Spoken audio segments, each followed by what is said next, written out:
Todd, Mr. if Chair, you yeah, I'm get ready. ready and the staff's ready, we'll go ahead and jump in and get started here. I'm recording. All right, we'll go ahead and call the City of Centerton Planning Commission for October 6th of 2020 to order with a roll call. Ben Lewis, Present. John Sessoms, Present. Jerry Harris, Here. Tiffany Morris,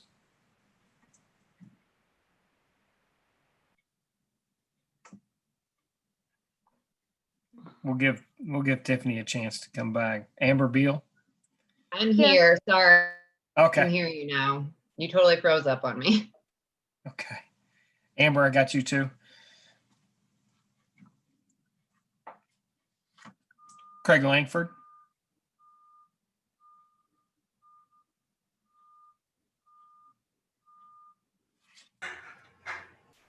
Can I hear anybody? Am I losing you guys? No. Okay. Craig Langford. I don't see Craig on here, Todd. Okay. Devin Murphy. Here. Joey Engel. Here. And Jeff Seifarth. I'm here as well. Joey, maybe you're in the other room and yelled. We can barely hear you. So just FYI, if we ignore you. Is that better, Jeff? Much better. Thank you. I appreciate it. So let's go ahead and jump in here for the first thing on the agenda is the planning minutes from 9/15 of 2020. This is Joey. If there's no comments, I'll make a motion to approve the planning minutes from, let's see here, 9/15/2020.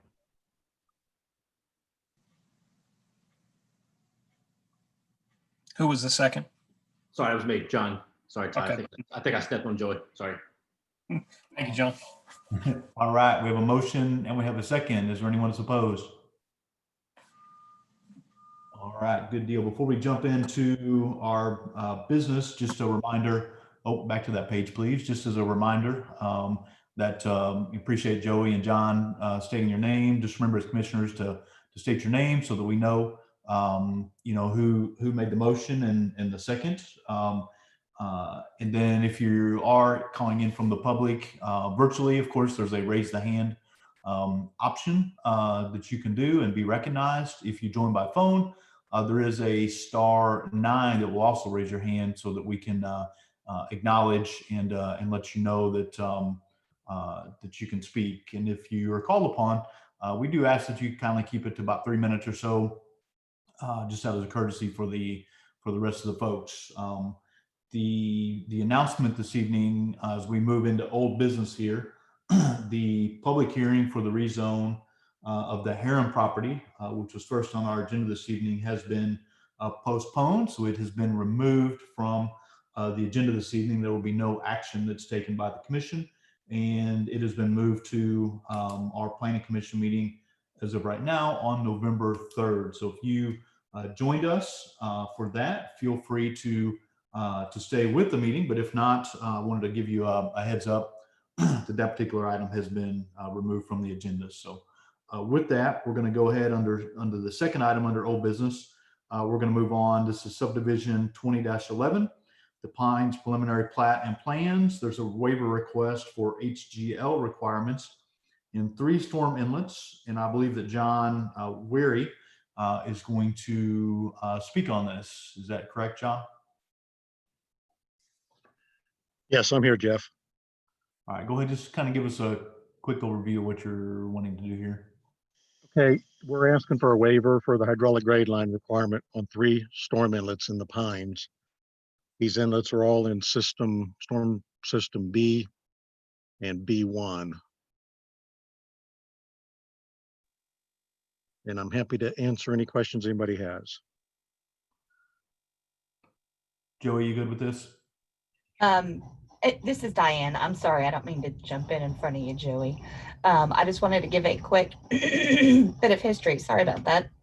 Of this one, you guys did approve the preliminary plat for this subdivision on September 1st with a few outstanding items, with reviews. And with review, it came back that they did need a waiver letter for this particular item that John has provided a letter with. Overall, staff is fine with it, but the city engineer, which for this project is CEI, does not approve of this waiver. So wanted to give everybody a chance to talk about it. And there's also some additional information that John has provided with this letter. If Nicole wants to scroll down, and if John and Josh want to hammer it out, if y'all want to all hammer it out, I just wanted to give you guys some history. Hey, John, this is Joey. Everything's contained within the inlets, correct? It's not surcharging out of the inlets in the 10-year? That's correct. So the hydraulic grade line, which is, generally speaking, the water surface in the storm system, is contained within the system. So it does not surcharge the inlets. Okay. And so just reading the letter from CEI, they just say that they don't approve it. It must meet the city of Centerton requirements. This is extremely consistent in other waivers that we've approved in the past. The main concern is that you just don't want water coming out of the inlets in the 10-year storm, which is the design storm to contain the storm water. So I have no issues with this. I think the review engineer was just being by the book. But like I said, this is extremely consistent with other ones we've approved. I agree. We've designed a lot like this in the past. With the highway department, we've designed a lot like this. It's consistent with normal practices. And Joey, just to reiterate, the hydraulic grade line is over a foot below the inlet opening in all cases.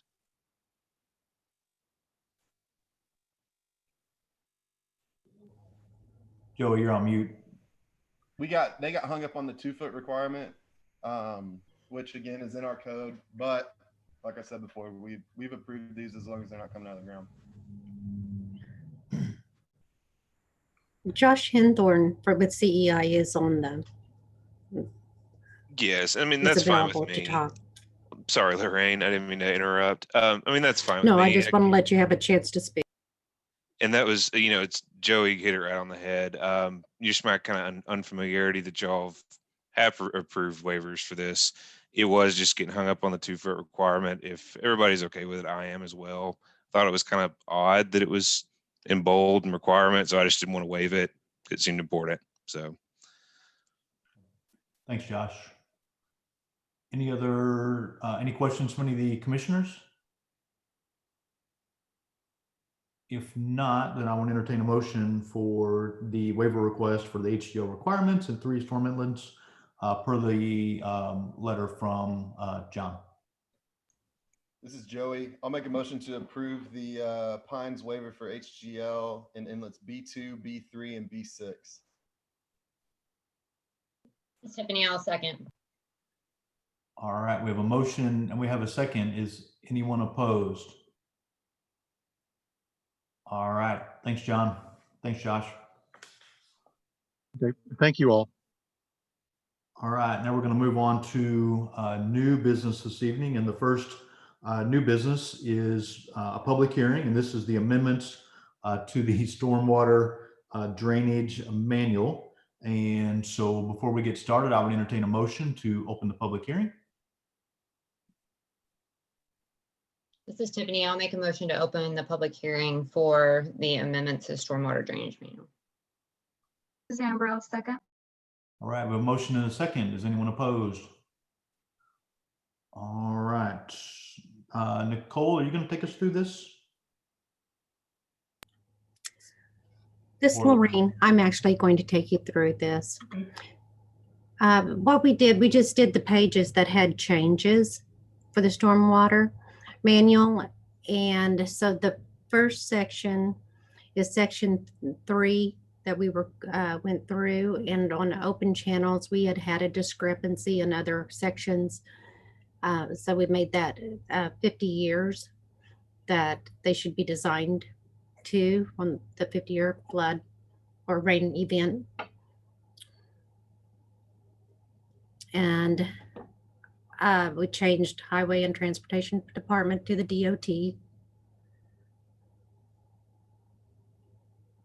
High perform, this is changing the type of plastic pipe instead of concrete under street sections, so that they'll be allowed, it's one that Rick and John both prefer.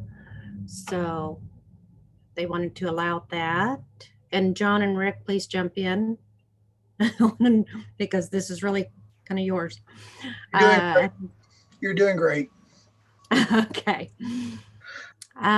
Corrugated metal and other pipes may be allowed in areas within the street right of way, but not under the street sections. And so we still do not allow the corrugated metal and the HDPE pipe in the street. It's just a certain type of plastic pipe. And guys, this is what we've been seeing a lot of waivers on, so this will help us out. Mm-hmm. Absolutely, just cleans it up. Okay, do you want to go to the next page?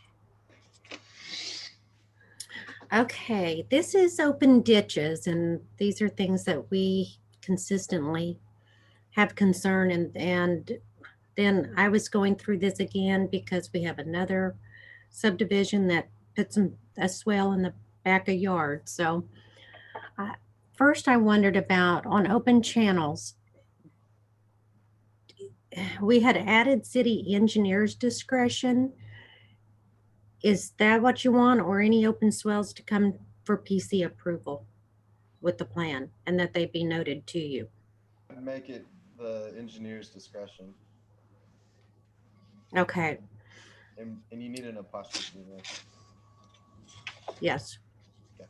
I can't do that on here, but okay. And I had some questions by that, like on what basis would they allow these channels? The depth of the water, the flow? It says in a controlled manner. I don't know. I thought that was kind of vague, but Yeah, I don't know. I don't know that do we really want to lock it down and specify that? I mean, there could be a lot of situations where that would be needed instead of a closed system. Just a note for code drafting in general, because it's fresh on my mind because I just attended a law session yeah. conference. Whenever code is allowing for administrative approval, it should be pretty specific. So either give criteria for that administrative approval, or it needs to come to you guys. That holds up in case law better.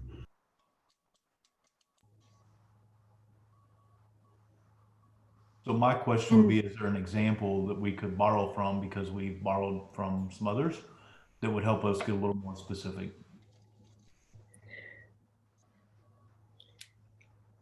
Jeff, if I could just make a comment, this is John Worry. I think if based on what Nicole is saying, if there needs to be specific language, it might be better to put it at the discretion of the commission.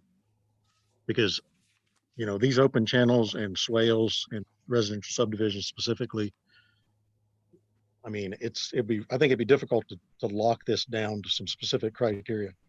I know, Joey, if you've worked in Pea Ridge, they specifically require that if you have subdivisions where the drainage falls from the front to the back of a lot, it cannot go on to the next lot. They literally require that you have open channels in the rear of all these lots to take it to the next street to the side. So, kind of thinking about all this, it would be difficult to lock this down real specific. Yeah, that's why I made the comment I did earlier. There's so many variables in so many situations. I don't know that you can lock it down. I would also like to highly discourage these open channels unless, they are designed so that they do not impact the residents. we just had a lot of problems with them putting, them in the setback. And we do have the requirement that, the setbacks are from these open channels. I don't see that right here, right now. The other thing, I thought that there was supposed to be, okay, maybe there needs to be some something that distinguishes an open channel from an open swell. Because our open swells in my mind. says 6-1. Yeah, that's where I'm kind of, I kind of agree with Lorraine that there needs to be a statement saying discouraged, but there's no way that we're going to completely do away with them. And I think it should become before the Planning Commission for approval. They're always a problem. They're a problem years down the road. I'm having problems in the old part of the town with it. I know that that's long before us, but they do become a problem in the future. Everybody puts flower beds, everybody puts a shed, and everything changes. So whatever we can do to discourage it is good. Do you think it needs to be as strong as a waiver then, to where it would say none, and then we would have to grant a waiver? Or do you think we could get more, I guess, what's the right word here? Could we get more specific, which I'm hearing we can't? I think they need to prove well, that they've exhausted all possibilities of getting rid of the water any other way. And really that's what it should be, that they've exhausted all possibilities of handling the water another way. And there's going to be situations that they can't get rid of it any other way. And then we need to address it then. If I don't know if the waiver is a bad idea necessarily, it would highly discourage anybody from doing it. Absolutely. What do you think? What do you think of that, Lorraine? having it be a waiver each time for it. Yep. I mean, I would leave the language in That's here fine. about discouraged, but then, what if we did it as a waiver type of deal? So, okay, could we make this open ditches and swells? They're earthen channels.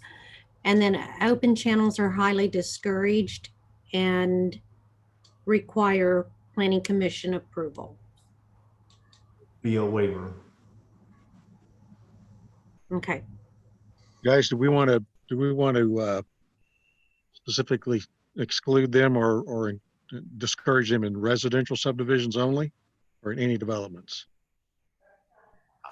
I have trouble with them in developments too, because then they're not able to landscape that area. Instead, it's just, I mean, we're going to have some where there's ditches along like Highway 102. And, there are some that we have, but. Yeah, I think Lorraine's right. We've got a lot of lots along Highway 102 that are developing now. We all see them. In the back of those, they have open swells. But I mean, we need to do what we can do to discourage them, because it is a maintenance problem from that point all the way into the future, and discourage them as much as we can.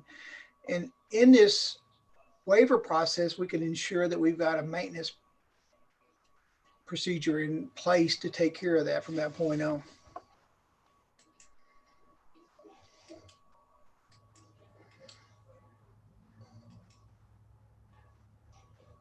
Does that make sense? Yeah. John, are you specifically worried about something? Me? Yeah, I've got a lot of drainage swells across town that people have planted flowers in. They put No, sheds in. Rick, I was asking John if he was worried about something, if we Oh, I'm sorry. tried to discourage all of them. No, I'm not worried. It seemed like most of the discussion was about residential development. But I just want to make sure the intent was to discourage them in all developments. Gotcha. And again, Yeah, I think we that can add that in discouraging, there. I think discouraging them and requiring a waiver is probably a good idea. That way, like Rick said, they'll have to exhaust all their options and then get commission's consideration.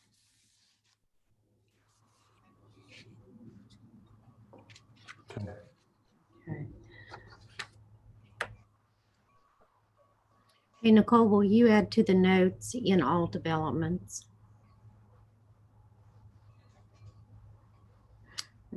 Okay. And then we had kind of worked on the channels on the swells as far as in the backyards. Where is the part where the setbacks are from there, though? Okay, it's coming up. All right.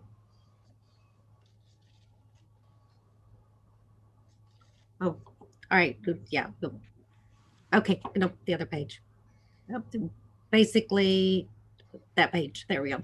All right. So we just on Earth channels, we just made it agree with what was in the first part of the section instead of like the 50-year. If it ends up changing on the front, then this year it's as noted in that section on existing or proposed without encroaching on existing or proposed buildings.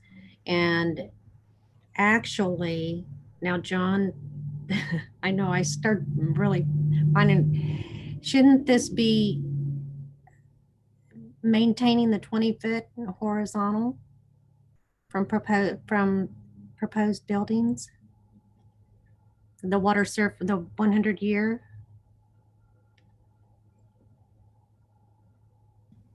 What's that again, Lorraine? Shouldn't these earthen channels, don't they still have to be, the 100-year would still have to be 20 feet from a building, a proposed building? Well, I think that's a good part of question. our problem. I'm We've thinking. got things in section 9 that maybe are, we have part of it here and part of it there.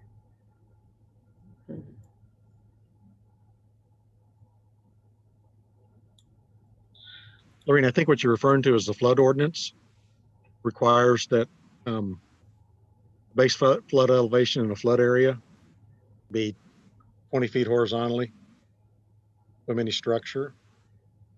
Then I guess the question becomes, do you consider an open channel to have a flood, to be defined by the flood code?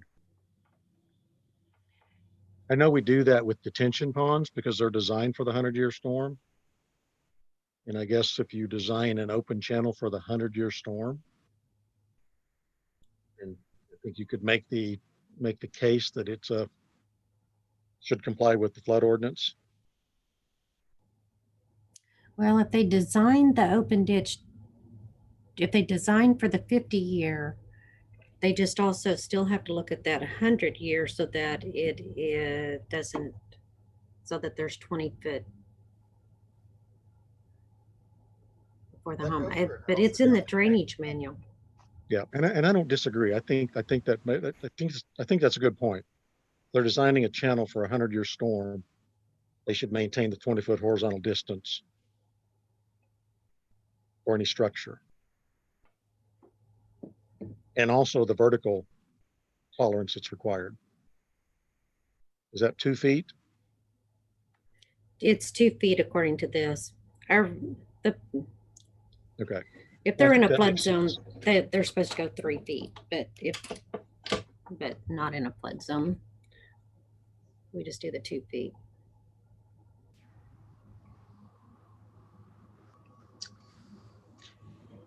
The only thing I would pose is that a channel is draining the water downhill, and that channel is constantly dropping.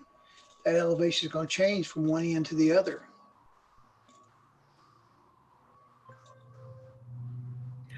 So does the floodplain though, Rick?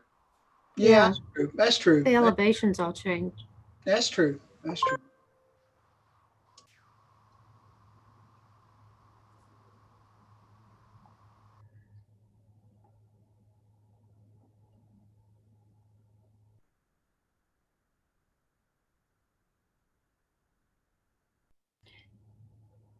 Okay, because all right, and we do have the 100-year.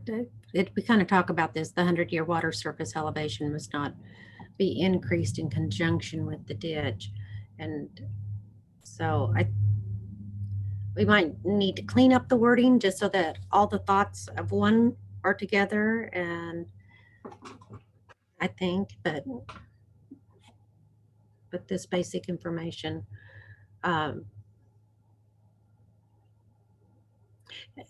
there isn't, now as far as the open channels, is there any design requirements or is that in a different part? I don't remember.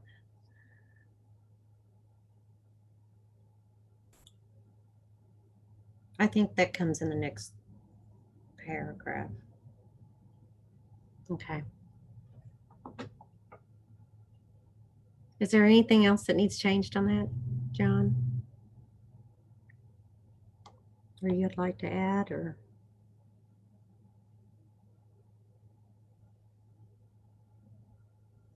I'm reading it. Okay.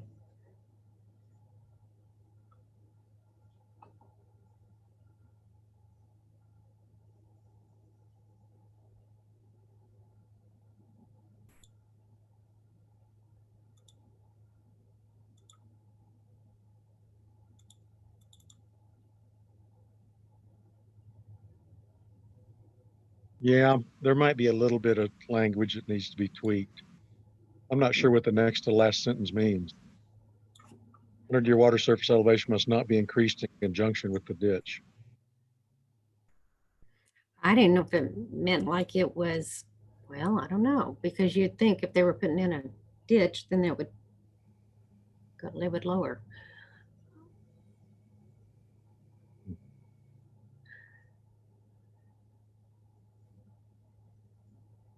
I don't really understand that one either.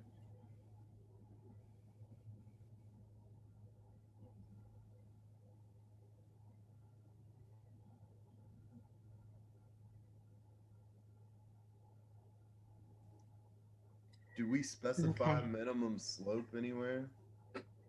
Not side slope, but Mm. longitudinal slope?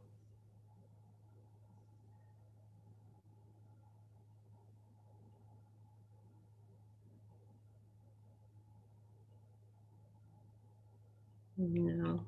Well, it says that it just says shall have a gradient to keep the velocity within 1.5 to 5.0 feet per second in an unpaved channel unless approved by, that's on the next page, by the city engineer.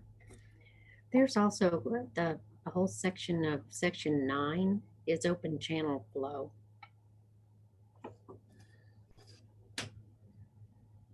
So,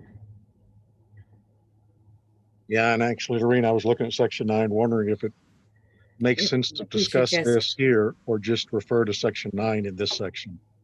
and put Seems kind of redundant to have the, everything in open channels. yeah. I'm agreeing because I think that's where we've kind of gotten, you know, lost because we're not fine. We're seeing it in one place and going by that, and we're missing whatever is said in the other place. Section 9 gets into the design of an open channel.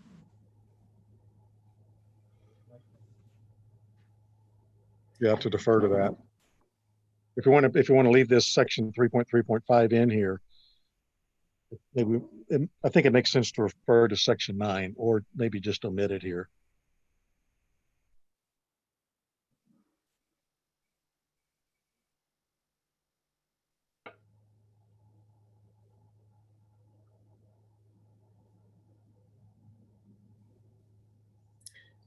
Okay.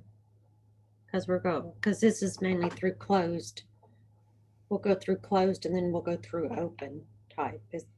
That's kind of what you're talking about, right? So all the open channels should move to section 9. Yeah, that seems to make the most sense to me. Okay. Okay, I think we can do that.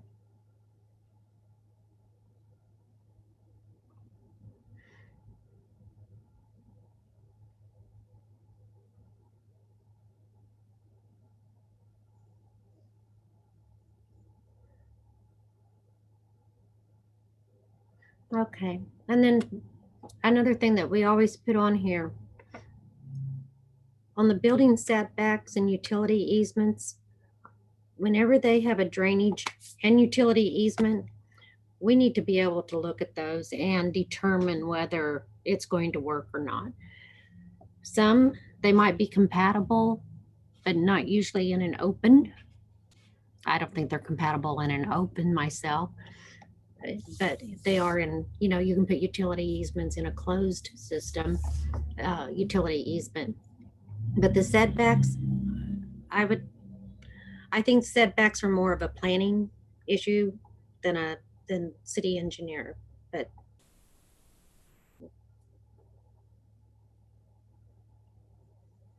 So. Both I was- ways depending on what's in there, but so we're saying that the setbacks are actually off the easement now, so your property line, you lose 10 feet.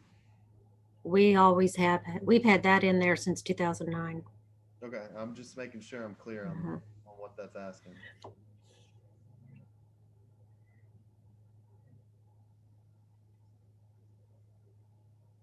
Let's say it's a piped drainage and utility easement, and it's a pipe and all underground utilities. What's the benefit of setting the setback away from the easement? Well, that's a pipe system, and that we don't. But this is in an open channel. The open channel is so that, one thing, you don't have utility appurtenances in the channel. And number two, you don't have people stepping right out of their home into a waterway. Can we revise the language? Because as this reads, it seems like all utility and drainage easements have to have. It says it. Well. See, it says all building setbacks and utility easements shall be established from the drainage easement in an open channel configuration. Maybe we need to add that language.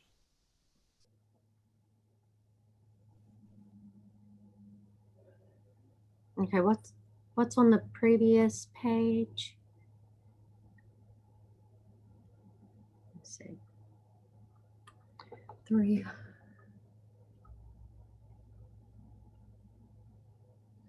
Okay, because the paragraph has all open channels shall be within a public drainage easement. Easements shall be a minimum of 20 foot wide and of sufficient width to contain the channel and the 100-year storm. It's just 3 sentences that shall be established from drainage. You want drainage easements with open channels? Yeah, I just think if we're not gonna do that for like a closed system, then I think we should specify that, because to me, as I read that, it says all building setbacks and utility easements shall be established from the drainage easement. It doesn't say anything about it mattering what kind of drainage system you have in there. And I know it's under the open channel heading, but it just kind of reads a little odd to me.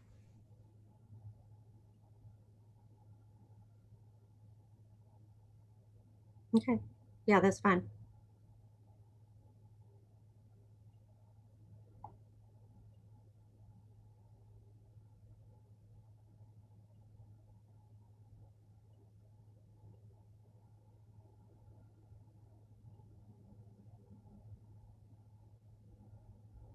And Lorene, this is John, and I agree that the setback establishment should be a planning issue and not an engineering issue.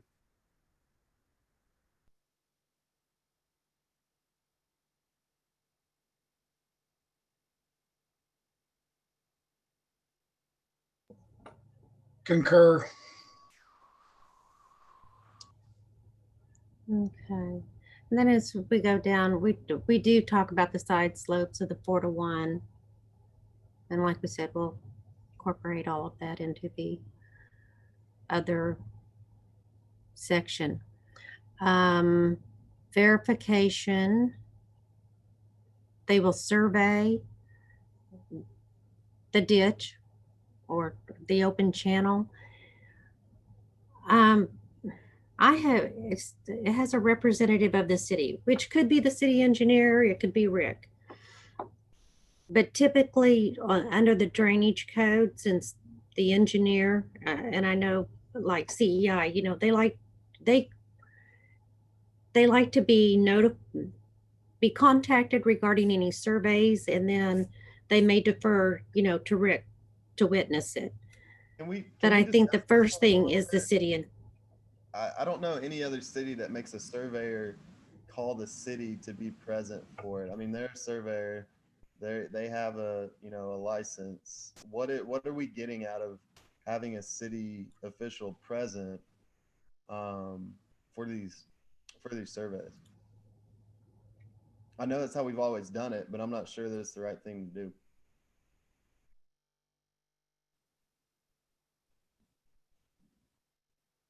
And the developer gets charged for that time, correct?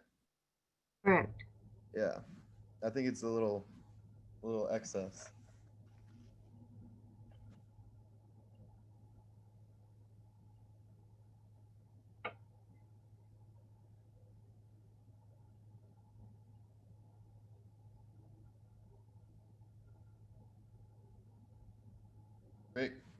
Rick, what are your thoughts on that? Because aren't you the one that's out there most of the time? Most of these guys are working with their license, and they're not going to put their license in jeopardy over that. I know some things may have happened in the past that I'm not aware of, but I worked as a surveyor for a long time on private work. I'm not going to put my license or my livelihood at jeopardy over something like this. I understand, and I think anybody that goes out there and takes a couple spot checks and has it there for a record is a good thing. And the question whether we're there or not should be left up to us, whether we feel that we trust this person or not. And that's just my opinion on this situation. And David Todd has stated the same things. He wants to be notified, but he's not always there. But he wants to be notified, and so I've got kind of mixed emotions on it. I don't think a surveyor is going to put his license at jeopardy over this. I don't think a testing firm is going to put his license at jeopardy, because I've had MTA's license pulled at one time, and they don't like that. It cost them their livelihood. It cost them money. So I got mixed emotions on it, Joey, but I think we should be notified. I think it should be a decision whether we're there or not that we make ourselves. I just think it gets kind of sticky when, you charge some people to go out there and you don't charge others to go out there. That's the only negative I see. I've got two other guys beside me now who are trained. They know what to look for. They know how to document it. And we're trying to make as many of these as we can. And they don't get charged for that. I mean, there's ways. There may be a better way of handling it, yes.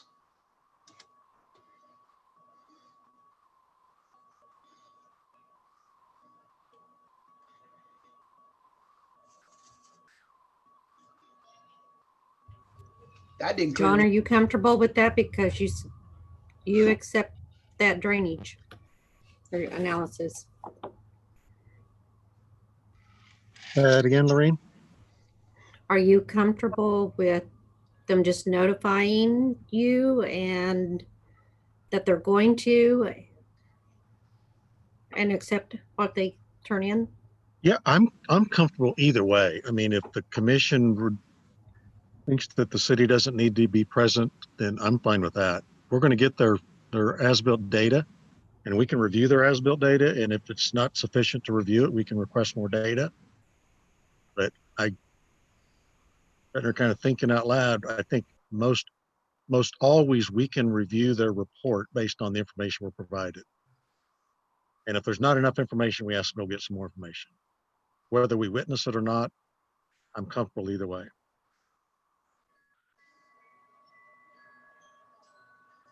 Okay, so so we can just strike that whole thing about a representative of the city. But we need to include that they do still need to notify the city, and 48 hours in advance, or 24 hours, or what are you?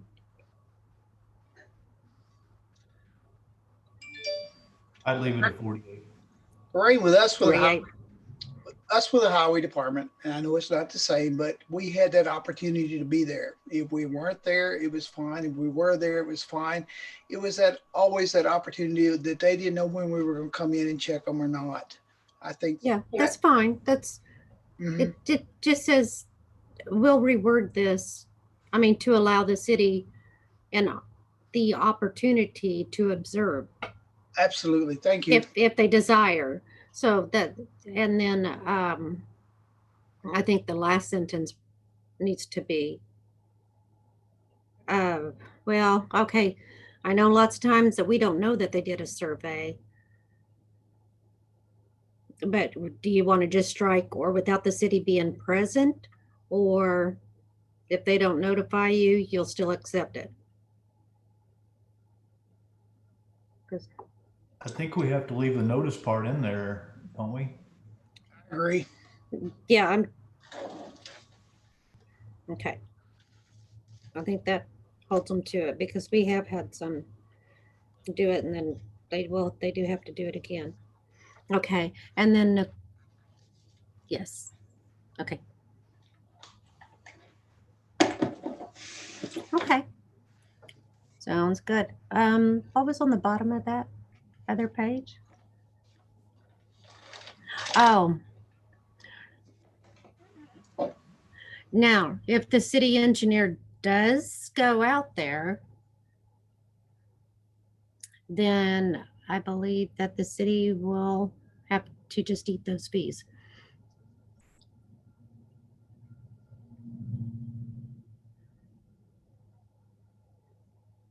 Let's see. We could just take out observing pond survey. I kind of reworded it. Developer will be responsible for any fees associated with the city observing the pond survey.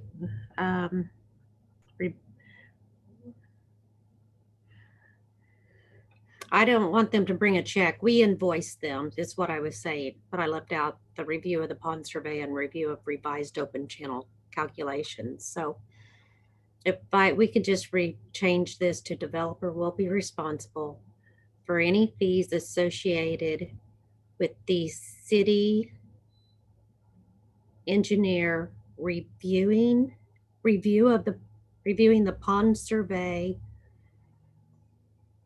and revised open channel calculations. Lorraine, just to clarify, we're talking about open channel surveys now, not ponds, right? Right. Why does it say pond though? Okay. The channel, yeah. But don't you have to do this, the channel? Okay, instead of pond. Boy, this, I don't know where this looking. Okay, that should be channel then. Survey and revised open channel calculations. Do you, I mean, John, is that right? Do you review these? And I mean, I'm guessing that we did that on Ashmore, right? On Ashmore? Like those on the back of those lots on the west? I don't believe there was an as-built of that channel that I've seen. Oh.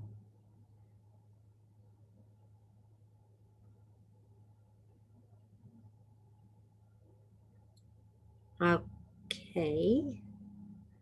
But now this sounds redundant. The city will review the as-built survey and revised open channel.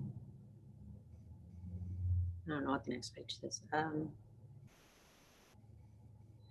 11.6. Okay, the city will revise the as-built survey and revised open channel calculations and compare it to the approved design. Inspect the channel and inspect the development area that contributes to the channel. I think those final approval of the project will not be granted until city staff confers with the engineer of records. Conclusion that it is in compliance. Okay, so I think D is mainly just talking about the fees that they'll be responsible for the engineer to review the as-built information. Correct? We're leaving out the pond observation. Yeah, I think that's correct. Okay, and then are we also going to make this same change in ponds? I don't remember. Well, I will be in section 5, so we can look at it then. Okay. So would that be, y'all good with that? Yes. Okay. All right, open paved channels. We go, we talk again about the city engineer's discretion.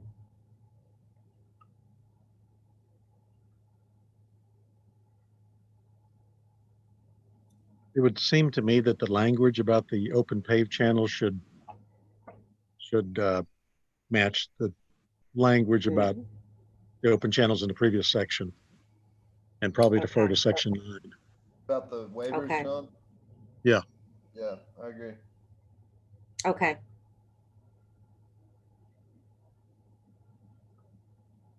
Okay, so we'll rewrite that to agree with the previous section and be in another section.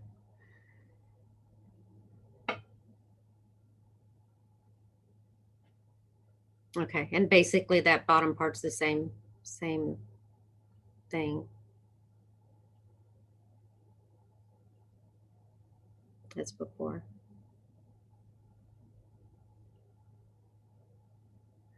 And we'll on the drainage easement we'll put open paved channels to clarify.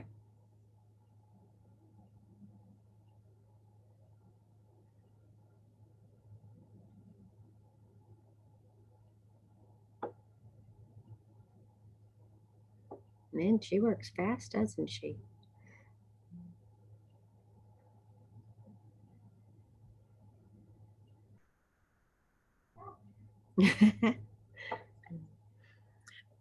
Okay, now we're getting into manholes, and we didn't allow round manholes. Since then we do, as long as they comply with RDOT standard. So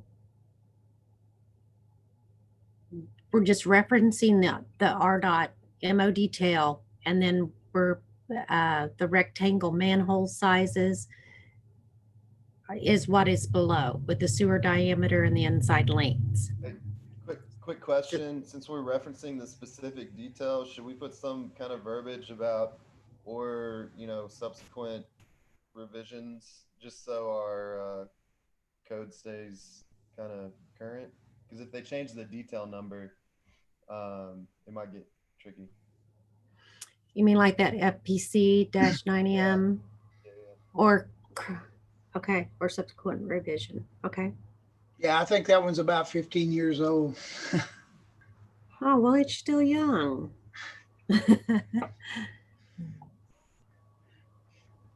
Okay, any questions on this? We're ready to go on. Okay, stormwater detention. All right, this is section 5. This is the new section of the code, right? So we're out of 3. Okay, so these are detention ponds, and my question was, okay, before it says a field study of the downstream capacity of all drainage facilities and the effect from the area to be improved shall be submitted for review. Mike, and I'm not questioning the city engineer at all, but it says the city engineer may request a study.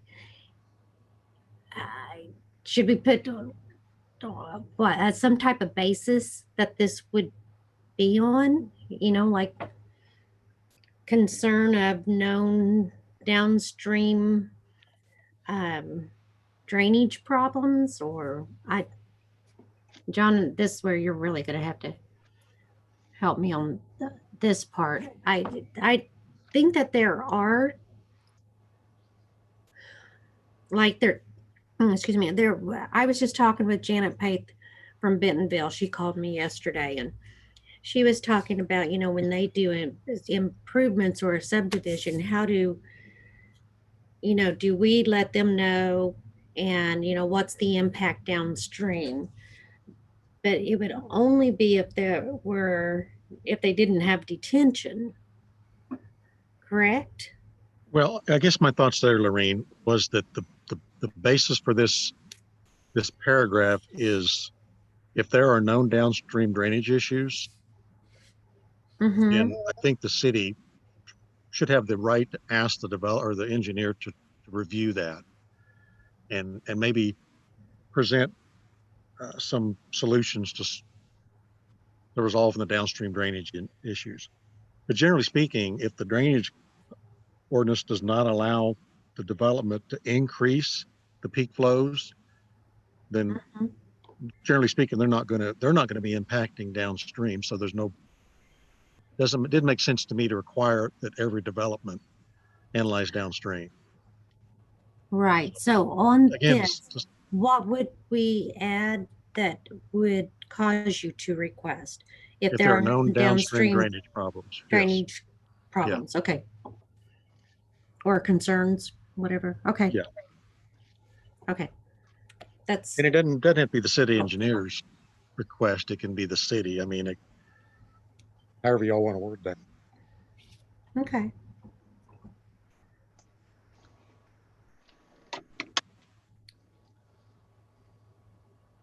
Hey, Lorraine, on number 1 under downstream conditions,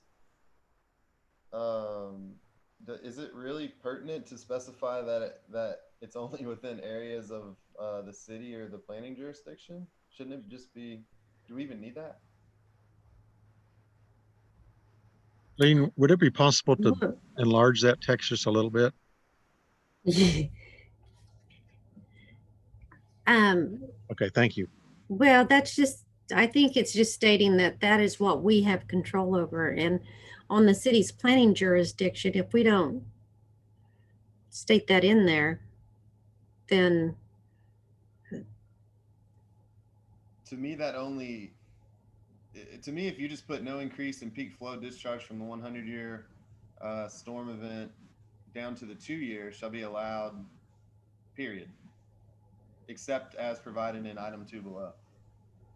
I think that covers more.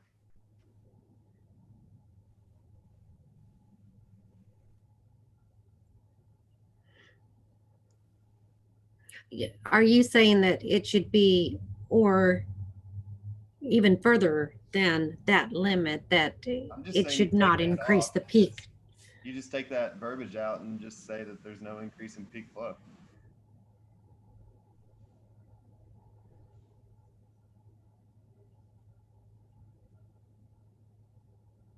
I don't know what we gain by having that sentence in there.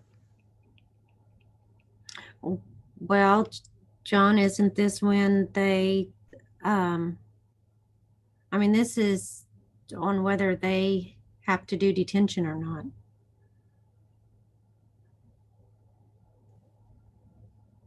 Which one is that, Lorraine? Well, he's talking about number 1. This is where we established that they cannot have an increase in the peak flow discharge. Well, I guess what in I'm the 100 understanding year. is, I think Joey's suggesting that any development that we would be looking at would comply with this, whether or not we state it's in the city Yeah. limits or planning jurisdiction. Yeah, I kind of had problems with that part too, that right there. Okay. I don't think it changes anything else. I'd say that's what we have. Yeah. I kind of agree. You know, it gets into that deep pocket syndrome that somebody in New Orleans may be saying that you're affecting them there if you don't put a limit on it.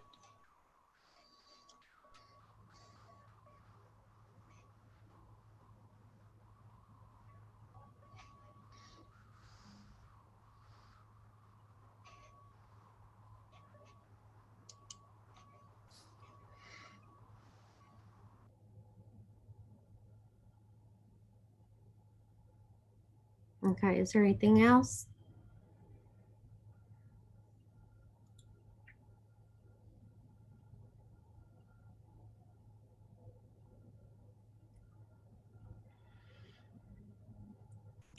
Okay, on volumes of detention. It starts going in talking about the different methods to use, but that is actually in section 2 on the types of method to use on doing the study. So we'd like to remove this from here. And then we did have discussion for the, let's see, about the modified rational method versus the SCS method. And that's in section 2. And I think on the methods that we just need to work on section 2 later. But John, I'm going to let you explain, I guess, on the modified. But one thing that I did find in section 2, it doesn't even say modified. It just says rational method, SCS, and SCS-T55. So I'm not sure even what the difference is between modified rational and rational. But maybe John, I know John and Josh kind of have a difference of opinion on when to use the SCS and when to use the modified. And maybe that is something that we can get into next time in section 2. Okay. Where would you like me to start, Noreen? Well, first, can you give a brief, what's the difference between rational method and modified rational? The rational method is a method with which you calculate peak flow rates. The modified rational method takes the rational method and puts a storm duration factor on it to calculate a volume. And that's what you use for detention size. And the SCS method does something very similar, but it's just a completely different method. Okay. And the SCS method is typically for larger, like yes, 100 used for or more, larger drainage basins. And it depends. Some cities, I think Fayetteville is one of the few cities in this area that absolutely does not allow the modified rational method at all. Other cities allow the modified rational for designing detention basins for up to 100 acres. Pea Ridge allows it up to 200 acres. So it varies. And I think probably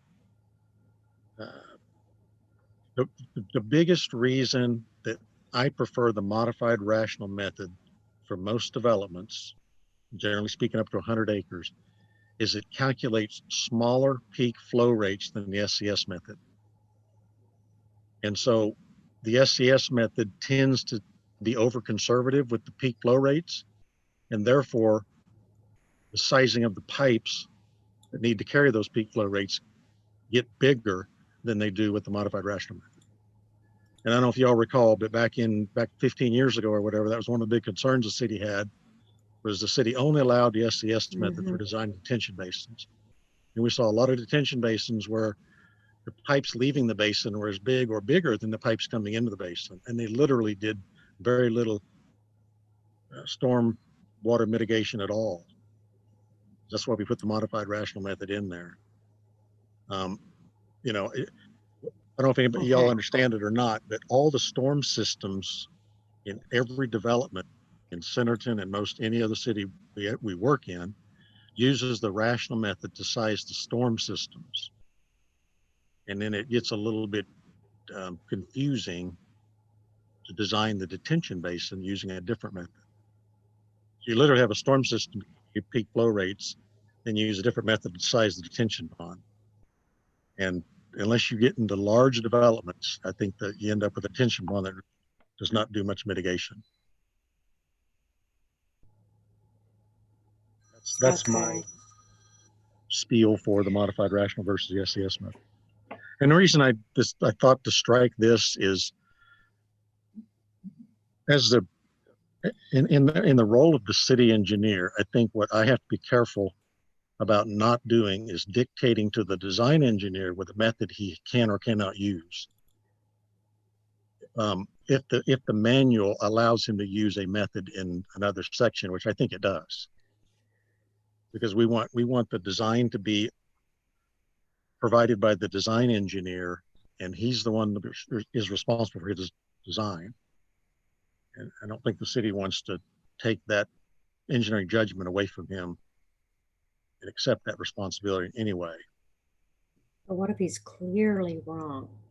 Like when they use the wrong What do you mean? end value, like when they use, like when they use one of the wrong values for, Well, I know it's a you know, method. again, there's, or I mean, what if they have 1,000 acres and they try to get away with using the modified rational? they can't use it over 100 acres. That's stated in section 2. Okay. Okay, let's see. And as Okay. far as the other variables, you know, and without getting in the weeds too deep, there's lots of engineering judgment that has to be used in a lot of places in a design, stormwater design. The city's drainage manual does a pretty good job of confining those variables. But again, they have the latitude to use their engineering judgment as long as it's within the confines of the manual's limits. If that Okay, makes to sense. section. I will say that I know that there were a lot of ponds that we had to go back and retrofit with like doing a V plate that was bolted onto the outlet structure to give it so that it just wasn't all flowing right out of the pond. We did have, because I guess we didn't even use the rational method. I'm not sure. But so let me ask you, on section 2, do we need to add the modified rational along with the rational? Yes, I think that'd be a good idea, just to clarify that. Just to clarify? Mhm. Okay. And- I'll make a note of. I like to agree with Lorraine and everything on this. We've got 36 ponds roughly in town, and I've got 6 that probably retain and maintain the water the way they should.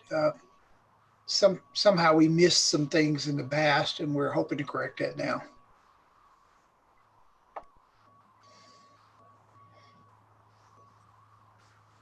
Okay, so for those that don't have section 2, it has rational method, less than 10 acres.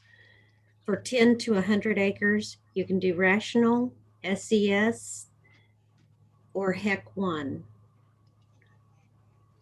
And then for 100 to 2,000 acres, SES, well, it's the TR 55 and the TR 20. And then greater than 2,000, you use the HEC 1 method, or Corps of Engineers authorized method. So we would just be adding modified rational to the less than 10 acres and the 10 to 100 acres. And this is the drainage basin, right? That is correct. And I think we need to clarify that on the acreage here. That's because it doesn't, it just says the area limits. Yeah, and that's fine. And that's what that means. The area limits would be Yeah. the area of analysis.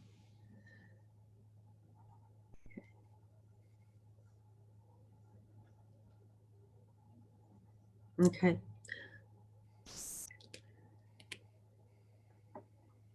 Oh, you did pull it up. Okay. We threw this together real fast before, just in case we needed to talk on this. Okay.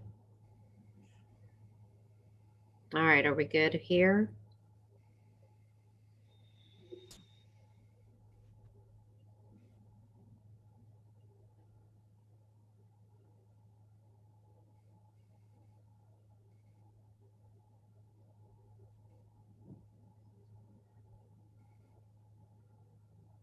commission? Are y'all good?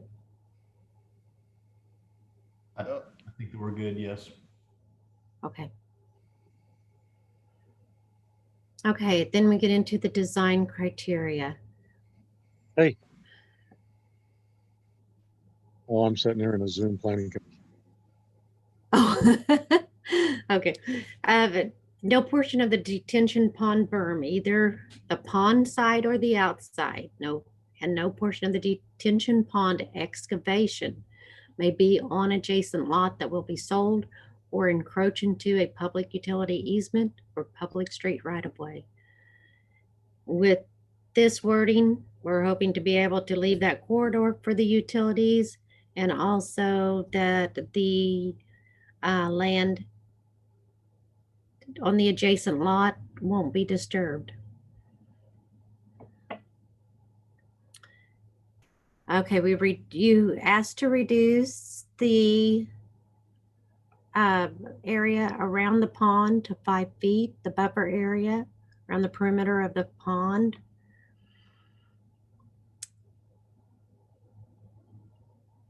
And reduce the driving surface at the top so that the pond bank isn't just a camel hump. It's a minimum of 5 feet wide. We removed the sign requirement, sidewalks bordering.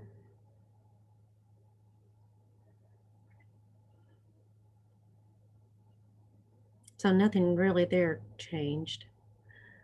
And you can, require that fencing. Let's go back to that fencing just real quick. Okay, at the discretion, a developer may be required to install fencing around the perimeter of detention basins or any drainage facilities. Fencing criteria will be determined by the Planning Commission.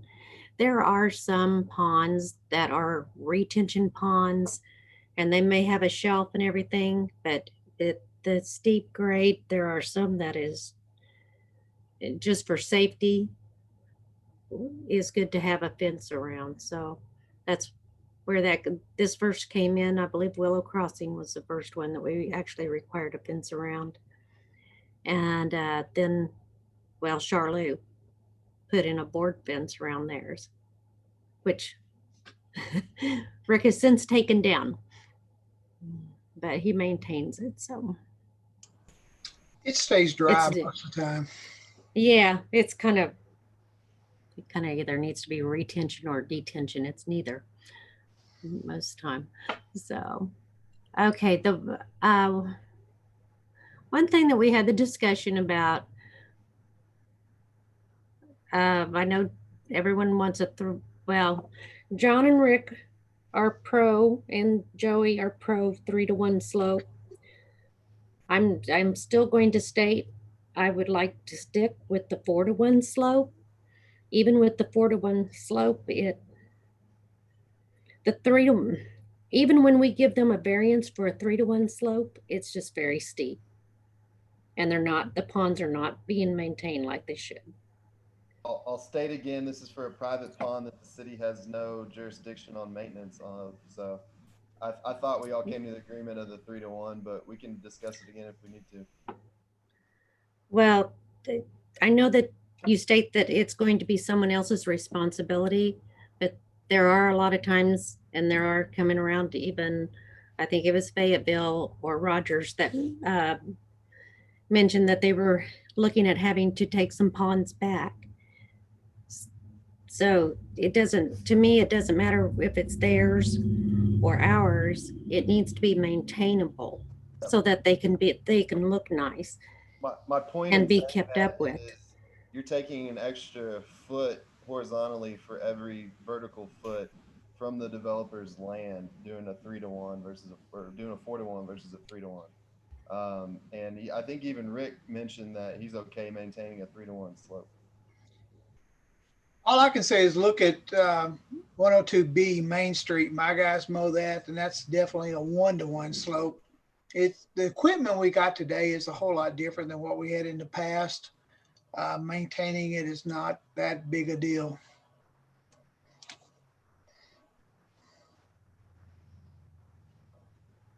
Okay, I will say I did look up some. Rogers was one that, they allow a 3-to-1 slope, but they prefer a 5-to-1 up to a 10-to-1.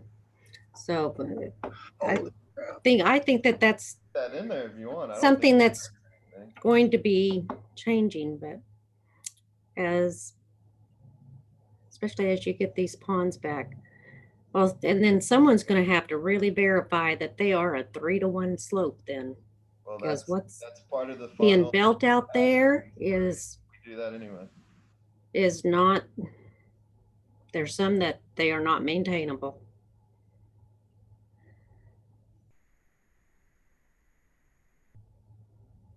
All right, 3-to-1. Let's keep going.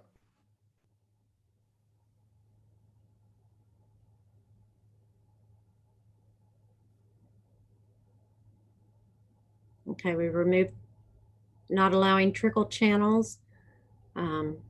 We don't drive tractors, I guess, in the ponds anymore, so we don't break them. So they're not an issue. Usually they just fill up with junk anyway. Everything else was changed for detention in open channels. Going to the 3-to, Nicole.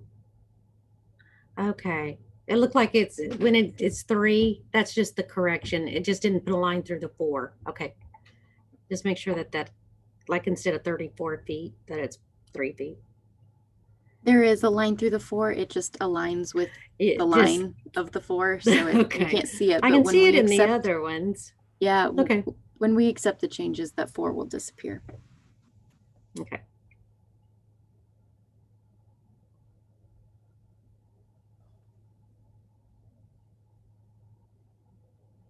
Okay, this is talking about aeration devices in lakes and ponds having less than 10-acre water surface area.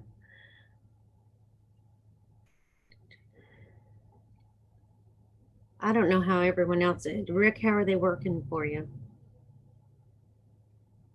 Very expensive to maintain, very expensive to operate. Is there a better solution out there? Does anyone have a better solution?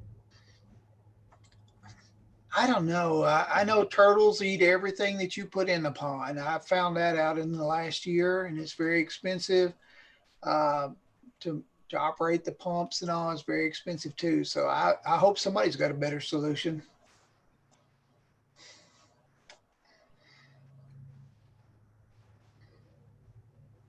I think we just need to leave it for right now until we do have a better solution.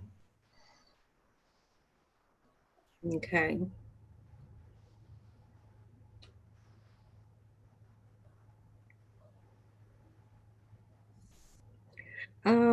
You know what? We need to go up to that paragraph number 1. And so on the survey of the detention ponds, you do not want to necessarily be present, but you do want to be informed. Is that correct, John, Rick? Yes, ma'am. Yeah, that's fine. I don't need to be present.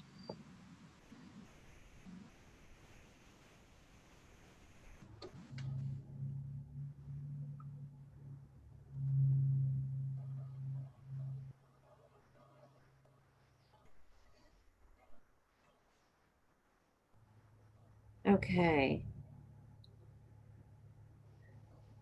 Reflect as built detention pond and outlet structure.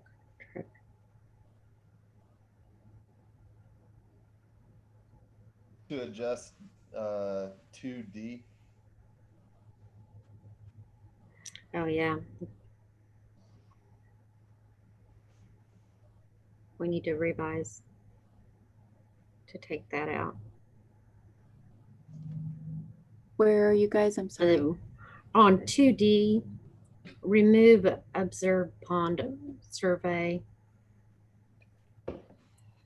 And then it will be revised. The developer will be responsible for any fees.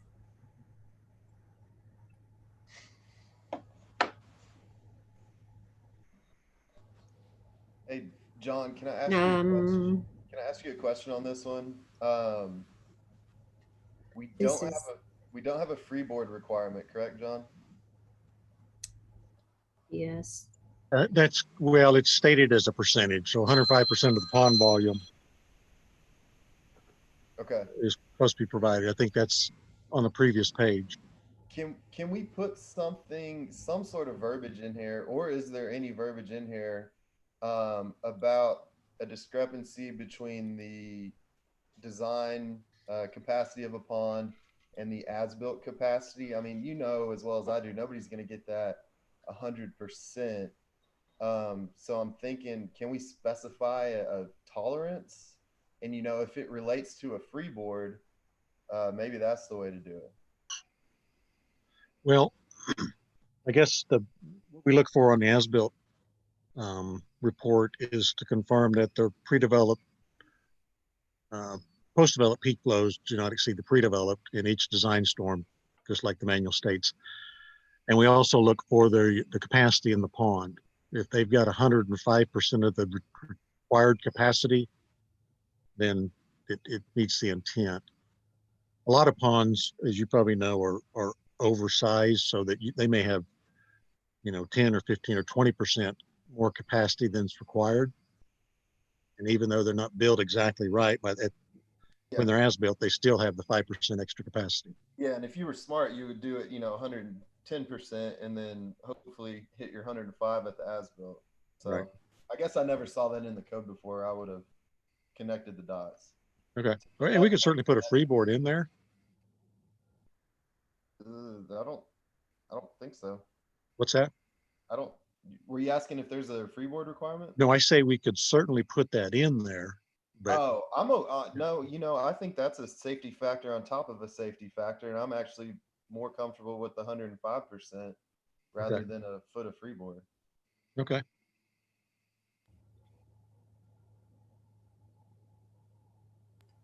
All right, I think we're good, Nicole and Lorraine. I just wanted You're to good. verify that. I was gonna say I might need some guidance if you're needing something noted. Okay. It sounds like Yeah, all that's spelled out in the drainage manual. Okay. Okay, and if there is any difference between the submitted and the actual, I think like number 4, John reviews that and he still makes sure that it's in compliance with the drainage manual. And if not, then that's when it has to come to you all. Is that what you were asking about? Kind of the difference if it's not built just like. It was just more about the Yeah. tolerance of an acceptable final pond. Okay. I think we're good. Okay. All right. Next section.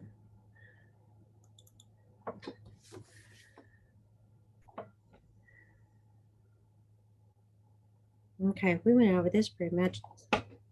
Rick, this is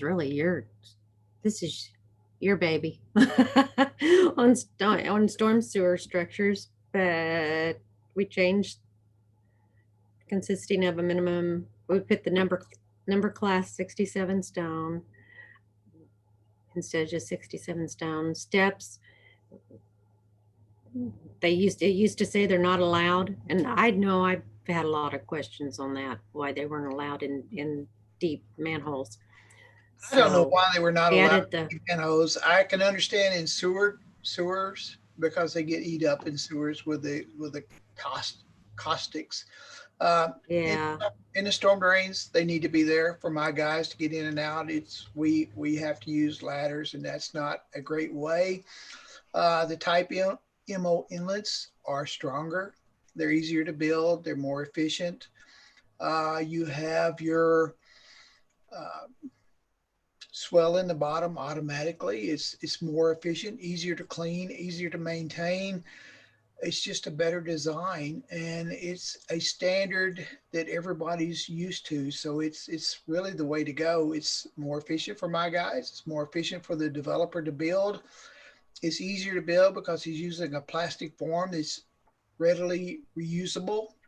It's positives in every way. Rick, I have a question. Does the RDOT standard detail, does it have that ledge that you Yes, ma'am. require? Okay, it- all right. I just want to it make has the sure. paving ledge or the to support the sidewalk, and that's part of Sidewalk. Mhm. and that's part of the 67. The 67 consolidates itself automatically. We don't have to worry about compacting it in 8-inch lifts. You can just place it in place, and with little to no effort, it's at 100% compaction, and we don't have that settling. If you notice across our city in the past, where the structures were built, we have settling around them. I've spent thousands and thousands and thousands of dollars replacing sidewalk and grinding sidewalk where the sidewalk is settled around the drop inlets. And this is a direct relationship to what we were doing wrong in the past. And this is not guaranteed to be 100%, but it's a lot better than what we were doing. Hey, Rick, this is Joey. What are your thoughts on the throat extensions on these MOD structures? The only complaint I've ever heard about them was in comparison to, the typical rectangular throats that are typically poured versus the triangular ones on. Well, you know as well as I do, if because it is flaring, that you're increasing the volume. Is that throat lengthens, you're flaring that, so you're handling more volume. It's a simple relationship that it is going to handle more water because it is flaring. I know that the guys in some instances don't like to build them, but it's because they're not used to them. I think it's a much better way, and I'd rather be consistent to what is proven in a standard design across the state. Okay, sounds good, man. I just want to bring it up. Okay. Okay, I think that finishes up section 7, doesn't it? Oh, the top shall match the slope. Center and pavement, so, okay. Section 8, storm sewer design. Okay, this one we just had today. So the maximum elevation of the hydraulic gradient for the design storm is 2 feet below the ground surface or as approved by the city engineer. Perfect. That would actually take us out of that waiver we had tonight, correct? Correct. Okay. Unless they don't agree, and then Right. you guys get to be the decider. Okay. Was that the only thing in this section? I think so. Quick question based on the conversation we had tonight. Do we want kind of the caveat somewhere in here that it should stay within the inlet? Or I don't know exactly how you guys phrased it in your discussion, but. Oh. I don't think so, because then you're kind of encouraging them to blow that 2-foot requirement. And I think it's kind of understood by everybody that if you can't make it and it's coming out of the inlet, you need to do something else. Gotcha. John, you agree? Yeah, I agree. Most of the time what happens when you're designing storm sewers, you might have a pipe system that's got plenty of capacity to handle the storm.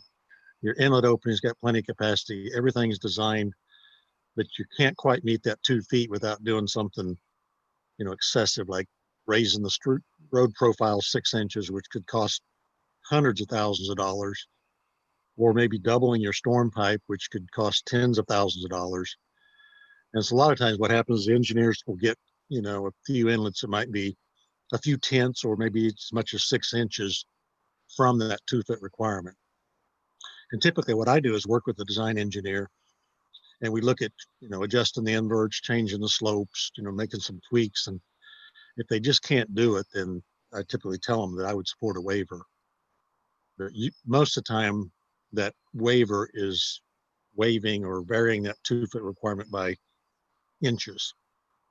If they've got something that's up in the throat, I wouldn't support the waiver. And we had that discussion that they need to do something a little more drastic, because what you don't want to happen is You don't want to have the storm pipes capacity to control the inlet throat opening capacity. And that's what happens when your hydraulic grade line gets too close to the inlet opening. So hope that helps. I think so. So I think we're good.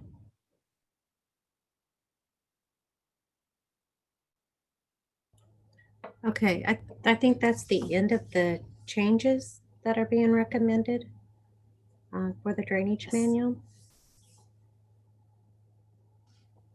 So it seemed like a little bit of a work session as well. So maybe a little guidance, Lorraine, because we did have it open to the public, which I would entertain comments here in a second. Is this still acceptable, even though we've made some changes for us to review as a public comment this evening, or do we need to bring it back next time, do you think?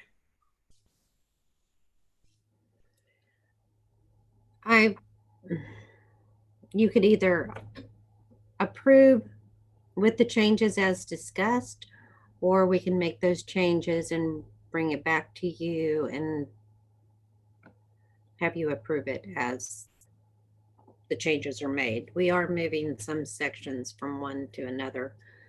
Okay. Well, let But me,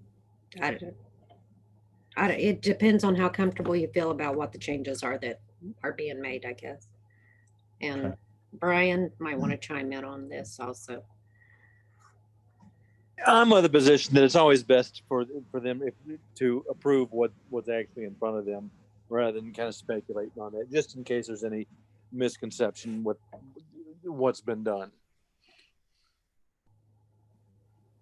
okay, thank you, Brian and Lorraine. So with that, I'm going to go ahead and open it up to the public because we are still in the public comment section. And if there's anyone that wishes to speak, feel free to raise your hand, which there's a raise your hand option if you're virtual, or there is a *9 option, I believe, if you happen to call in, if you would like to ask a question or just simply make a statement in regards to the changes to the stormwater manual, drainage manual. So with that, I would entertain any comments or questions.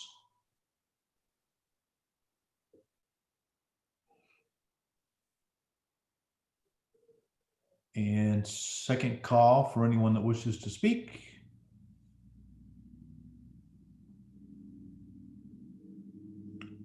And third and final call. And so now I'd entertain a motion to close the public hearing. This is Tiffany. I'll make a motion to close the public hearing for amendments to stormwater manual. John, I'll second. We have a motion and a second. Is anyone opposed? I would have a tendency to agree with Brian that I would like to see a clean copy. And I think next time we can just, there won't be any discussion per se, and we should just see a clean copy. So I would feel more comfortable with us just saying, great job, everything's there that we agreed to. And then, of course, we'll open up for public comment as well. I think I would feel a little more comfortable with that as well. Does any of the commissioners disagree with that? I think it would take less time on the next meeting, just the opportunity for any public comment, and then we can go from there.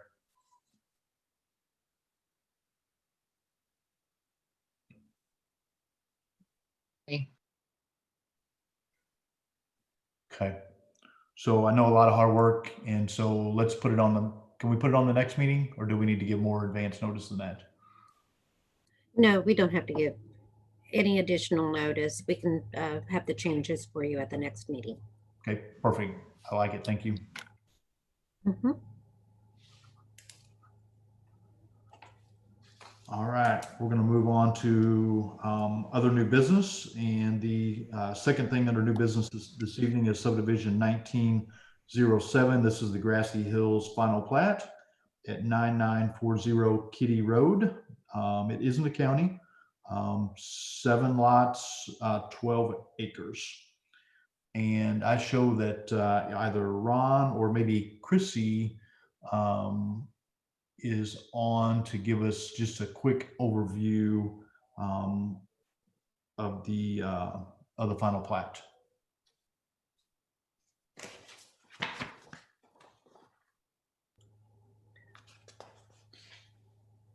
Diane, I do you don't know- see either Yeah, one. Jeff, on I it. don't see either one of them being Okay. on this call. All right, Diane, you're the elected one then. Oh, yay for me. As you stated a minute ago, this is the Grassy Hill subdivision. It is in the county, but it is in our planning area. It is 12 acres located at between Noah and Kitty Road. There is already one home on this property. So technically it will be a subdivision with 6 buildable lots since there was already one on there. And I mean, this one should have been a very simple subdivision that has taken a little bit longer than it should have just because of information not being given to us as needed. But it is finally all done. There's no adjacent street agreement. There's no warranty bonds or performance bonds. In fact, the only improvement that they had to do was they did water lines, and Frank did inspect those. So this will also go to the county judge for right-of-way acceptance, since it is in the county, but it does need y'all's approval because it will go to council for them to accept the plat, and then the county judge will sign off also for the approval of the right-of-way. Staff approval was received on the 29th for both the final plat and the record drawings, and there are no outstanding items. Thankfully, it is all done. And we find that it's in general conformity with the City of Centerton codes. Thank So- you, Diane. So I am with super that- happy. With that, I would entertain a motion for subdivision 1907, the Grassy Hills final plat. I'll make a motion to approve and recommend to council for approval subdivision 1907 Grassy Hills final plat. This is Tiffany. I'll second. We have a motion and a second. Is anyone opposed? All right, good deal. Thank you.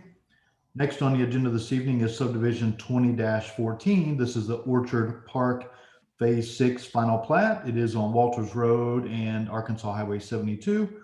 It is R2 38 single-family lots, 9.16 acres. And I think I did see Dan on here earlier. I don't know if Dan, if you want to say anything about this or if you just want us to go on to Diane. Well, it's an amazing subdivision. We're so thankful for the city for working with us on it, and we're glad we're to the end of it, and let's get some more done. Thanks, Dan. Diane, do you want to give us a brief overview? Yes, Dan, you are such the cheerleader. This is the 6th and final phase of Orchard Park. This phase is a total of 38 lots, a total of 10.59 acres. And this one, there are, like I said, the 38 buildable lots. It's zoned R2, and of course, they have the same variances that they've had since the beginning that you approved back in 2018. Their adjacent road improvements, they're on Walters Road, were all completed with phase 3. And the covenants, of course, were also recorded with phase 1 back in June of 2019. Warranty bonds, we are waiting for those to come into us. They have been provided, the estimates that are approved by staff have been provided to their bonding company. Streets for phase 6, 100% for the 2 years is $141,607.10. Rick, I know you can do a whole lot with 10 cents if necessary. Water and sewer, of course, that one's 50% for just 1 year. The total is $246,923, and 50%, which of course they will be providing the bond for, is $123,461.50. Again, that, don't forget to change. Then drainage is back to the 100% for 2 years, and that is $54,040. And those have all been approved by staff. They are also doing a performance bond, as has been typical with the 5 other phases. They are doing it for backfilling the curbs and placing the black dirt and hydro seeding the right of way, because they are pretty much building the homes just as quick as they, get their final. So it's not sitting there forever. This particular one, Rick also asked that they go ahead and bond the crosswalk striping so it doesn't get destroyed with all of the equipment and everything coming in and out. And there was one missing water meter can. So the total of the improvements for, all those performance items is $13,408. Again, there were no outstanding items. Yay, they have done, I have to say, Anderson Engineering has done a great job once they figured out what was required of them and what we needed. They have been great about getting it done and being, pretty much Johnny on the ball. We do find that the plat is acceptable with all of our city codes, and we do recommend approval by the Planning Commission for council acceptance. All right, thank you. Danielle. With that, I would entertain a motion for the subdivision 2014 Orchard Park Phase 6 final plat. Again, it's Walters Road and Highway 72, R2 38 single family lots on 9.16 acres. John, motion to approve subdivision 20-14 Orchard Park Phase 6 final plat.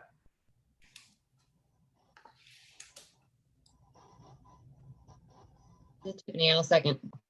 All right, we have a motion and a second. Is anyone opposed? All right, thank you, Dan and Diane. Next on the agenda this evening is subdivision 20-15 Maxwell Manor replat lot 3. This is on Walters Road. It's in the county, 2 lots, 3 acres. And is Jennifer on to give us an overview? Or is, I think Lorraine, you're speaking for Don tonight, is that correct? Jennifer is on there. I just asked her to unmute. Good evening. This is Jennifer with Sand Creek Engineering. This is, I guess you're calling it a replat, but the equivalent of a lot split. We're taking the original 3-acre lot and splitting it off to be 1-acre lot and an almost 2-acre lot after we took the right-of-way dedication out. These are septic lots. We gave the right-of-way to meet the master street plan requirements as requested, but really just a pretty much the equivalent of a lot split. Thank you. Lorraine, are you speaking for Donna? Yes. Or do you have anything to add? I think she was in. Yes, I'll just add a little bit. When Maxwell Manor was platted, it was platted into 5 lots. There were 3 3-acre lots along Walters Road, and then the other 2 lots were 6.9, so about 7 acres, and that's kind of like dividing the east half in half. So there are structures on the 2 lots to the south of lot 3. Lot 3 does not have any structures on it at this time. We don't usually when lots are platted in a subdivision, we don't typically divide them. We may replat them and split, property line adjustment or something. So this is a little bit unique. There were no covenants or anything that prevented a lot split, from occurring. So what they have done, and we have put statements on here that they do not necessarily, just because they're being split does not necessarily mean that they will qualify for septic. So, and right now that's all that's available until sanitary sewer is available here. So they have the new lot 7. It does have a 30-foot access connection to Walters Road. So it does make it a flag lot. And I don't know that there's no known wells or anything else on these properties that I know of. Okay. I think, and like Jennifer said, they're dedicating an additional 10 foot of right of way that will actually meet the future master street plan. And right now, Walters Road is gravel. With this split, there was not any requirement to do any road improvements. Okay. If there's not any That's it. questions from any of the commissioners, then I would entertain a motion for the subdivision 2015, the Maxwell Manor replat for lot 3. Again, it's on Walters Road in the county, 2 lots, approximately 3 acres. This is Tiffany. I'll make a motion to approve subdivision 20-15 Maxwell Manor replat lot 3. John, I'll second. All right, we have a motion and a second. Is anyone opposed? All right, thanks, Jennifer and Lorraine. Thank you. All right, next on the agenda this evening is development 19-04, the watercolor phase 2 rephasing requests at Centerton Boulevard. And this is R3 multi-family. And Yes, Mo is here to speak on this. I told him I didn't want to speak for him. Essentially, he's just asking you guys to allow him to update the phasing on this phase 2. So I will let you take it from here, Mo. Okay. Good evening. This is Mo Agab, Watercolors of Centerton. We have our phase 2. Actually, it's not a rephasing request more than it is an order for construction for the completion dates.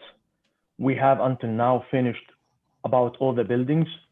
If you get the second slide or the second plan that I sent, please, yes, this one. So all what is in green now, it has been finished and approved, except for the inside of those 3 buildings that we are in the process to approve them with the building department.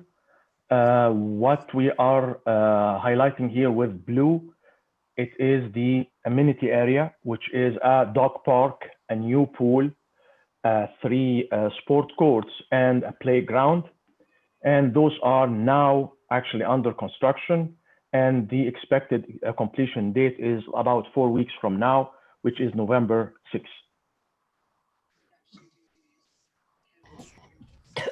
Sorry, didn't mean to unmute and then immediately cough. But we today went out for a final inspection of everything in the area that is green. And everything on the site is in good condition and complete. There were a few comments from Centerton Utilities that I think Mo said that they had completed already today. So from a planning standpoint, as far as for all of this area, sorry, I got choked on my water. The site is complete. So he's just asking basically if he could get a, I promise I'm okay, a CO Diane,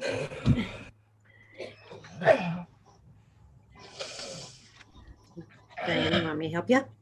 Take your time, man. A certificate of occupancy for the areas that's complete. Sorry. All right. Are there any questions or concerns from any of the commissioners on this? Other than concerns for Diane? Yeah, so Diane. Okay, so if there's no questions or concerns, then I would entertain a motion for Development 1904, the watercolor phase 2, the rephasing request as presented this evening for a 2A and a 2B.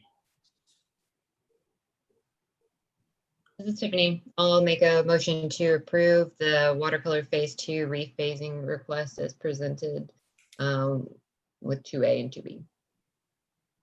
Joey, I'll second. All right, we have a motion and a second. Is anyone opposed? All right, thank you, Mo. Good luck. Thanks a lot. All right, Diane, I hope you're okay. So far, I'm still alive. All right. Next on the agenda this evening is I guess these are admin approvals. Is that correct, Lorraine? The track split 20-12 for the Mars property at 13045 Seba Road, County Road. It's 39.91 acres. Yes. I do want to add a couple of notes. On the comments, we have requested, that right of way or show future planned right of way on the plat. And they needed to, oh, my view is not. Hold on real quick. There we go.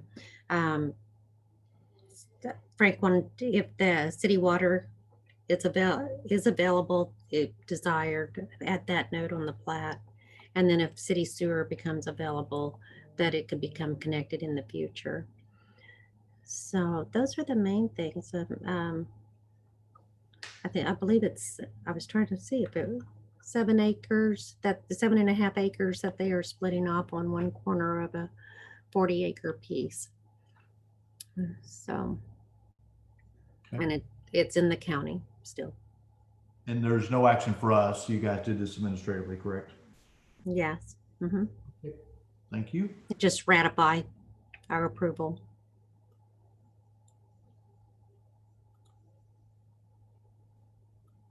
I'm going to play. So do we need to make a motion on that then? Sorry. You could probably do these two together. Yes, please. Let's do them together if you're okay with that. You want to do them together as we have them as listed as separate items on the agenda? I think that Yeah, Todd, they are listed as separate, aren't they? Okay. Todd Wright wants us to do them separate. So with Yeah. that, I would entertain a motion. Okay. Track split 20-12, the Mars property at 13045 Seba Road. It is in the county and looking for ratification for the administrative approval. I'll make a motion to approve the approval of the Mars property, track split 20-12. John, I second. All right, we have a motion and a second. Is anyone opposed? All right, thank you guys. Next on the agenda is also a track split 20-13. This is the sample property, 1473 Joanne Lane. It is in the county. Track 1 is 37.5, track 2, 10. Yes, they're looking at, this is a 47.5 acre tract. They're looking at splitting off the 10 acres in the northeast corner. And that abuts Joanne Lane and Highway 102. It's outside the city limits, looking for them to show setbacks from and show the future right-of-way along Highway 102. And Joanne Lane, they show as 50-foot right-of-way. And I think one of my questions today was, it wasn't real clear to me yet if they are dedicating right-of-way or if they are just going to show future right-of-way. So that is one clarification that we need to make. They are not required with this track split to actually dedicate right-of-way. So, but there is public water available. There is not public sewer available, sanitary sewer. And this has been reviewed. There are a few cleanup questions on statements, comments on the plat from planning and Morrison Shipley.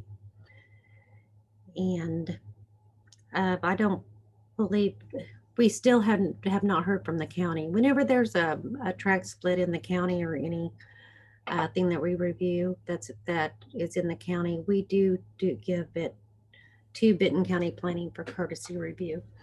And at this time, we have not received any comment from them at all. So I would like to make sure that they are aware and have seen it.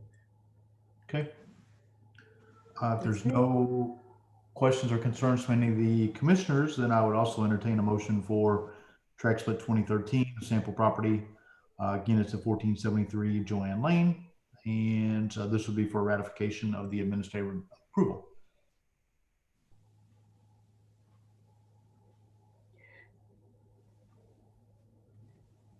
This is Tiffany. I'll make a motion. Oh, or maybe I I'm won't. sorry. I just noticed that Ricky Hill has their hand up.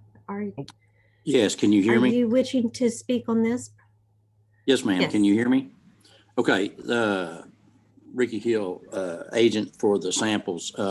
We are cleaning up all the comments that they've done, and I talked to the samples this morning, and they are okay with designating the right-of-way for future development or dedicating the right-of-way, either or. They didn't have a problem with either one.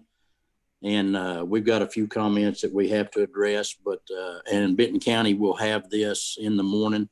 I talked to Taylor, and I was Morrison and Shipley. Keith and I went over several of the items that he had concerns about. I did have one corner mislabeled, so we corrected that.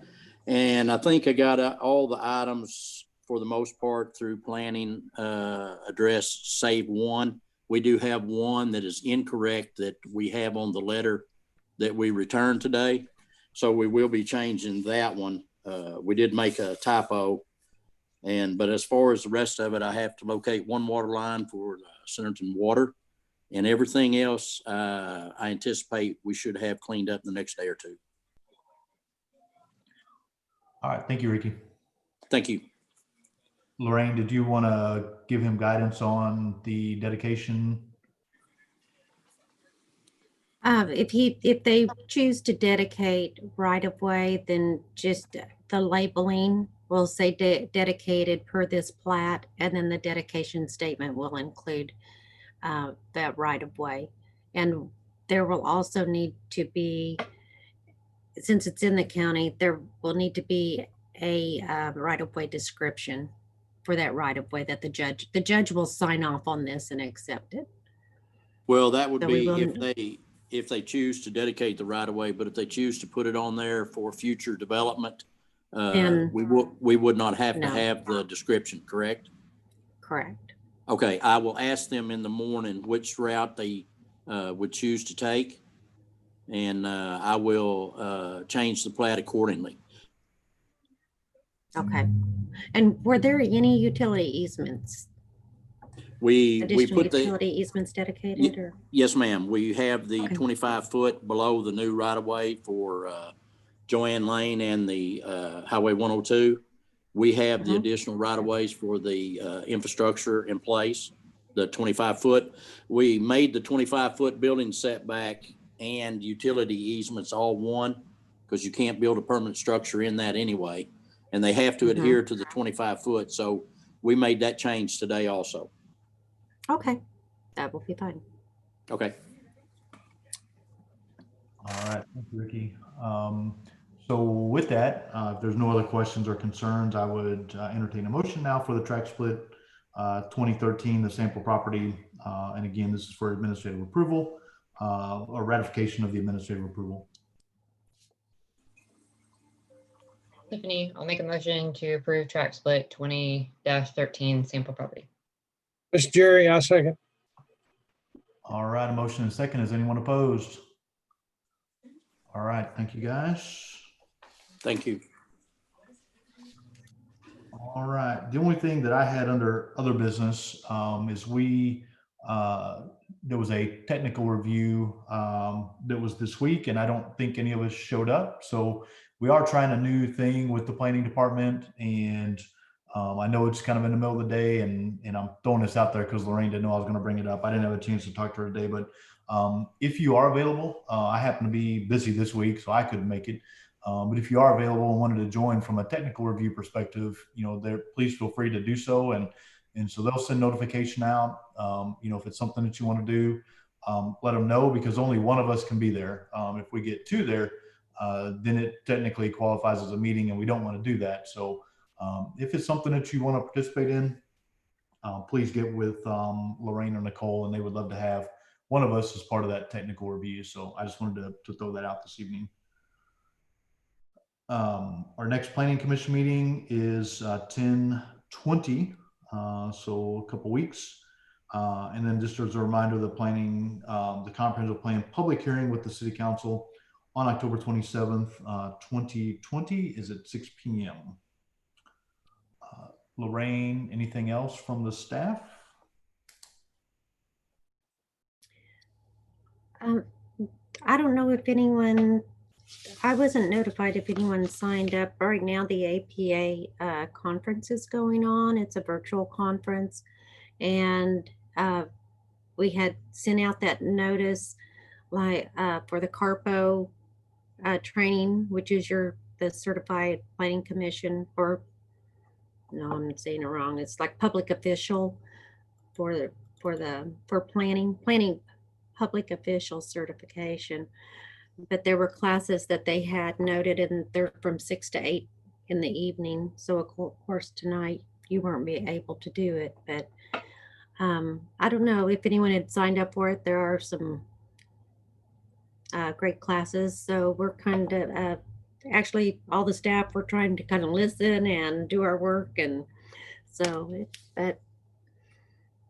if anyone is really interested and wants to finish out the week, let me know. I believe it's good. The price is now like $150. So if you'll use it, then let me know. Brian, I will say Nicole and I heard some great stuff on